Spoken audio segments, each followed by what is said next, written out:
Welcome back to the Homesteading for Beginners podcast. This is Mona Weathers, your host. If you've watched or listened to the past episodes, you now should have an income goal in mind, a homestead income goal in mind. You should have some ideas generating, and I gave you some ways to generate ideas. You should have a customer in mind. You should have a specific customer in mind as you're creating your product, and then you should have tested your product. So today we're going to talk about how to market and sell your product. At some point in future episodes, I will separate the digital products from the physical products because we're really talking about two different things. But for right now, for this episode, as you're getting started, I'm going to share some ways you can market your product and sell it. So first, we're going to talk about the difference between marketing and selling. Because I think a lot of people use marketing and selling and kind of lump it into one thing, but it's actually two different things. So marketing your product is when you make people aware of what you have, you educate them, you might even market the fact that they need the product, like some people don't even know that they need the product that you have. So marketing shows that it takes them on a journey of showing them to become aware of your product and learning why they need it. And then selling your product is actually the physical exchange of money. So you can be really, really good at marketing and then suck at selling. Or you could be really good at selling but do no marketing. So you have to have both of those in order for you to have a successful business. So make sure that when you are creating your product and doing all the research that you put a lot of attention into this portion, because this is actually probably the largest portion of your business. This will be the thing that you continue to do over time. You have to market and sell, market and sell. You can create automations that make it easier for that to happen, but you have to continuously do this over time. So selling sometimes scares people because you get to the point where you think, I'm gonna be like a car salesman. I don't want to be like a car salesman. I don't want to make people feel icky or weird. But I've shared this example in the past, but there are some good car salesmen. There are some car salesmen that actually sell you the car that you want. Now that is not a bad experience when you go to a car dealer and you are looking for the thing that you want and they sell it to you for a good deal. That is actually a good experience. We've had very good experiences with the last 2 cars that we've purchased from really good car salesmen. So it's not that sales is bad. It's the way people do it that is not good, and it makes you feel slimy or whatever. So if you really understand that sales is service and you're not trying to get someone to buy your thing, you're trying to get someone to have the transformation they're seeking. So for instance, if I went to a car salesman and I wanted a car, that's my transformation. If I leave there with a brand new car or whatever car that I wanted, I made that transformation. So that is actually what you're selling. You're selling the transformation, not the item. The item fulfills the transformation. So whatever it is, if it's a physical product or a digital product, it's whatever the item is fulfills the transformation. The transformation may be they want pretty things on their walls. So your art item, your art display work, your farm, art or whatever it might be the fulfillment that they want to have pretty things on their wall. So my whole point is it doesn't have to be a huge transformation. It just has to be a transformation of some sort. Okay. So you're selling the transformation, not necessarily the item. Of course, the exchange of money, then you sell the item, but what they really want is the transformation. So first, let's talk about how we can market your product. Okay. So with a physical product that's in person, the best places are in-person events, right? Or you have to get out there in the community. You have to go out there and just meet people and get, rub shoulders with people and learn about people. And also, here's the thing. This is the thing that you have to understand about in-person or any business at all. Customer service is so important. Being a really good business person is what's going to get people coming back and remembering your products versus somebody else's products. If you act kind of like a jerk, and this is especially true, I feel like at farmers markets, not that people are jerks, but that sometimes they just don't sell their product and they just sit there in a chair waiting for you to buy. And really, you have to be engaged. You know, the best conversation to start, and I always do it, is the weather. I know it's chit chat talk. I know everybody's like, we all talk about the weather, but it's something we all can experience together. So that's why you talk about the weather. So talk about the weather with the people who are in front of you if you have nothing else to talk about. Sometimes you notice something really beautiful on the customer that's coming up or the potential customer. Say that that's beautiful. I've had people say that to me and I'm like, oh, thank you. So shocked that they said something nice about my shirt or whatever. So just, it doesn't even matter that they might know that that's what you're doing, is complimenting them to get them to interact, because it still feels good when somebody notices it. I would just say, don't do it. Like, don't say it's pretty and it's not, and you think it's ugly, like don't lie to the people, but just genuinely interact with the people who are around you if you're selling in person. And then, that's all part of getting people into your world. Then as your marketing is like explaining why your product is useful to them. You could ask questions about, it all depends on what it is that you have, but you can start asking the potential customer questions.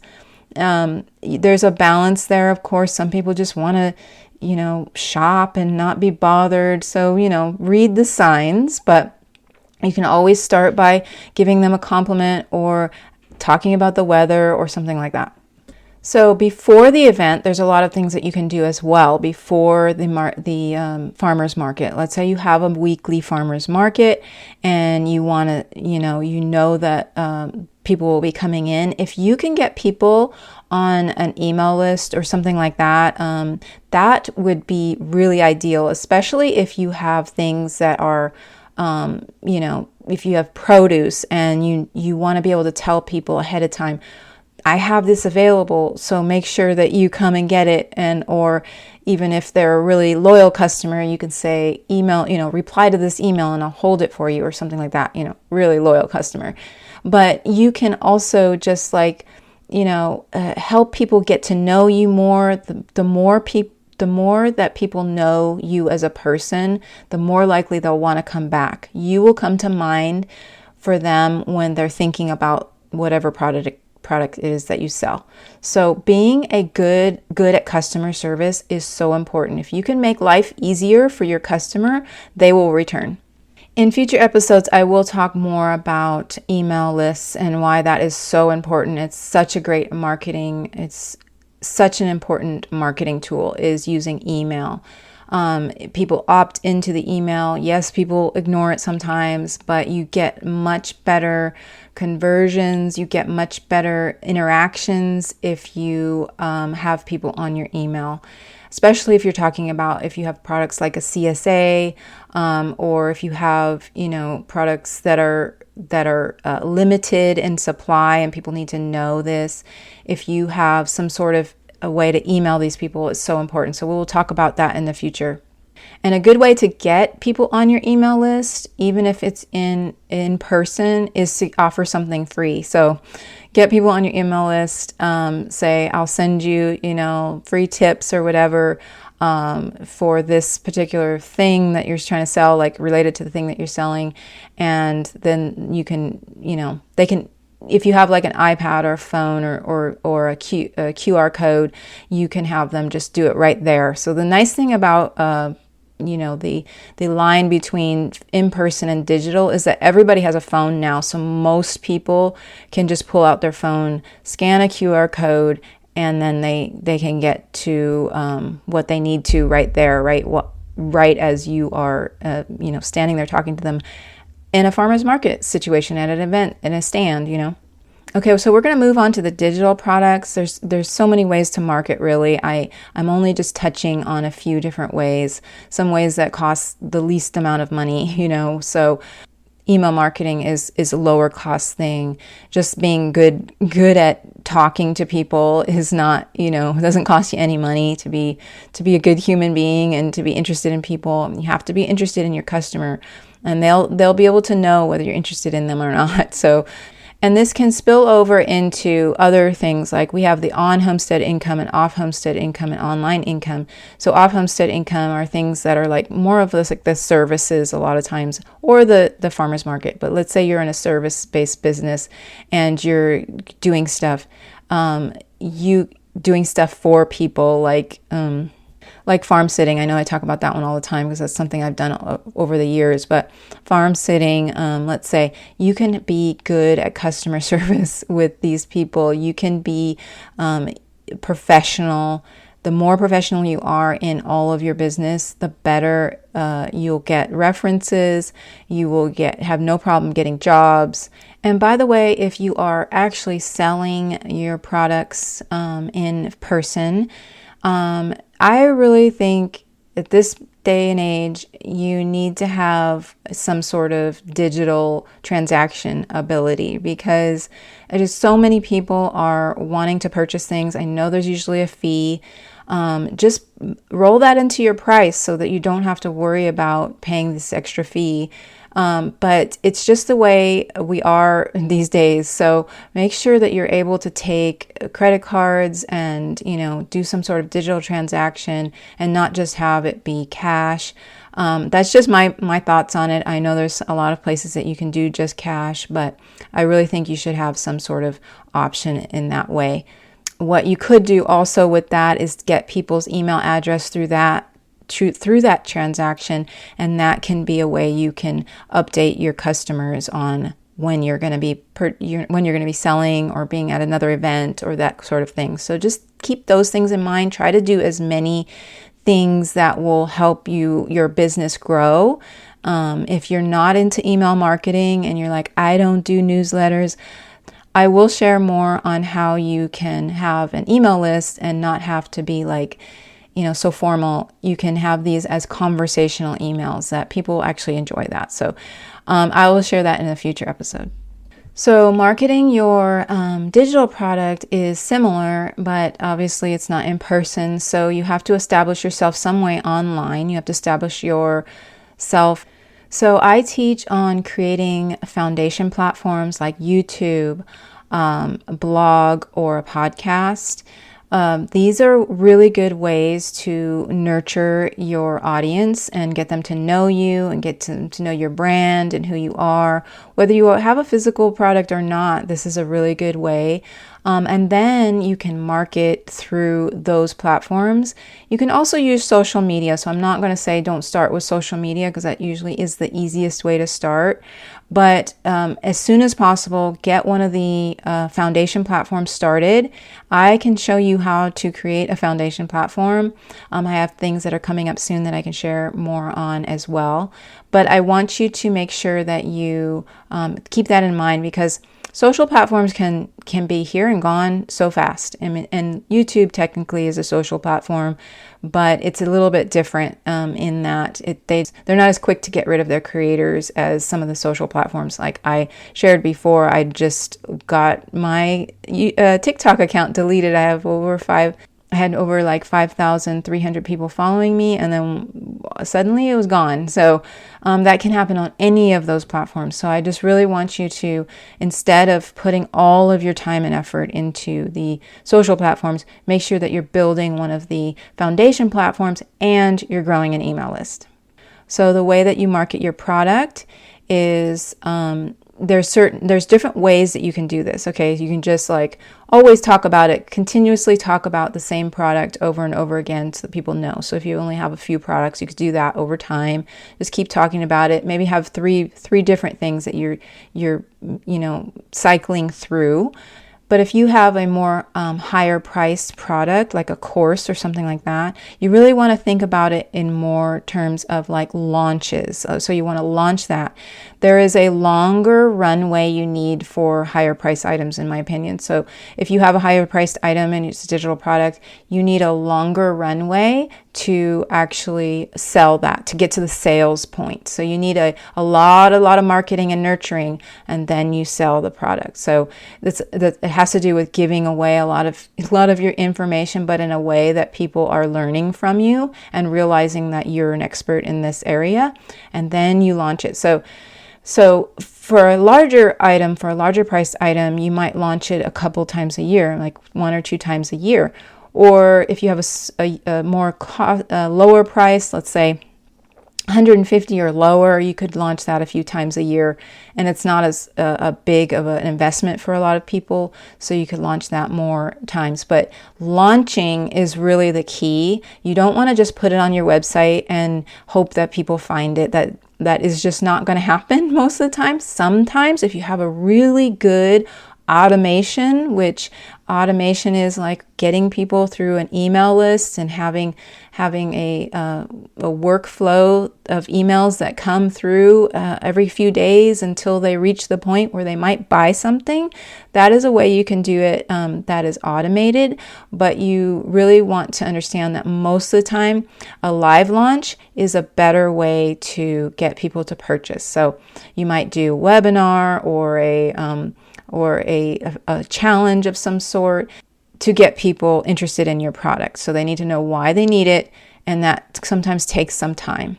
So when it comes to marketing your digital product, there's just so many ways you can do it. Just have your foundation platform, have your email list, get out into Instagram. Get out on social media, find the platform that resonates most with you, but don't put all your eggs in that basket, okay? So just spread yourself out a little bit, just so that in case something like what happened to me with my TikTok account getting deleted, that doesn't mean that you have a backup if something like that happens, because for some reason, that can happen to a lot of people. And I've heard that happen to a lot of people with large followings on Instagram as well. So just be sure that you're not just putting all of your eggs in one basket, and you are diversifying a little bit. I'm not saying being all in on all of the platforms, but be in a little bit on some platforms, or have backup Instagram accounts. That's another way some people do it. I have several Instagram accounts as well. I often repurpose on other Instagram accounts. So those are just some ways to ensure that you're not going to lose all that you've worked for, which is the annoying thing about social media. They just can take it away whenever they want. And, so that's why I teach the foundation platforms. So create a foundation platform and an email list. When it comes to selling your product, you do need a place to exchange money. So when you get to the point where there's an exchange of money, that's the actual sale. So you need to make sure that you have some sort of platform that provides that. The platform I use, I share a link in the description, but it can also host your courses, and it can host your digital products, and you can also create an email list with that platform. And it's not the one that you might be thinking. If you are familiar with this, it's not Kajabi. It's another one, and I'm not going to say it because I need you to go in the link in the show notes, because it is an affiliate link, and that's another thing I'm going to share with you as well, how to use multiple ways to generate an income, and affiliates is a great way as well, but we won't get into that today. And if you want suggestions for an email list platform that's not the one that I'm suggesting, I will also have some options in the link in the show notes for you to look at as well. So to recap, when it comes to marketing, you really need to be consistent and have a plan and map out your marketing plan for an entire year. That would be best if you divided your year into quarters and have 1 to 2 things that you're concentrating on each one of those quarters, each quarter. That is the best way I found to actually sell your digital products. With this method, you can also, one quarter just can concentrate on affiliate marketing as well. So just the whole idea of focus and concentration on a certain product is really important. So having live launches, having the ability to launch your products live and have interaction with your customers, your potential customers, is such an important part. The more you get to know your potential customers, the more they get to know you, the more likely they will purchase, just like in person. Okay, that's the end of this episode. Thank you for listening. I'll be back here again soon. As a longtime homesteader, I understand what keeps you up at night. Can I afford to start a homestead? Will my spouse ever be able to work from the homestead full time? What if a tree falls and destroys the barn we just built? I'm worried I won't have enough money to pay for the new fencing. How are we going to be able to pay for all the vet fees? Will we ever be able to take a vacation? These are thoughts that enter our minds, and it's difficult to keep moving forward because it's hard to see a way out. I'm here to offer you hope. The best way to get out of this feeling of despair is to have a plan and to focus on that plan. And the way we start planning is by having brainstorming sessions. The Cultivating Cash Flow Challenge is how you will discover ideas for your 3 homestead income stream strategy, and this will be the beginning of your cash flow strategy. If you are ready to take steps to start or improve your homestead income plan in 2024, you need to start now. I will show you how to take effective and sustainable action steps toward your financial goals. This 5-day event is free within a private Facebook group and a private YouTube event. The event officially starts on August 18th, so visit homesteadingomeplan.com/cash flow to register.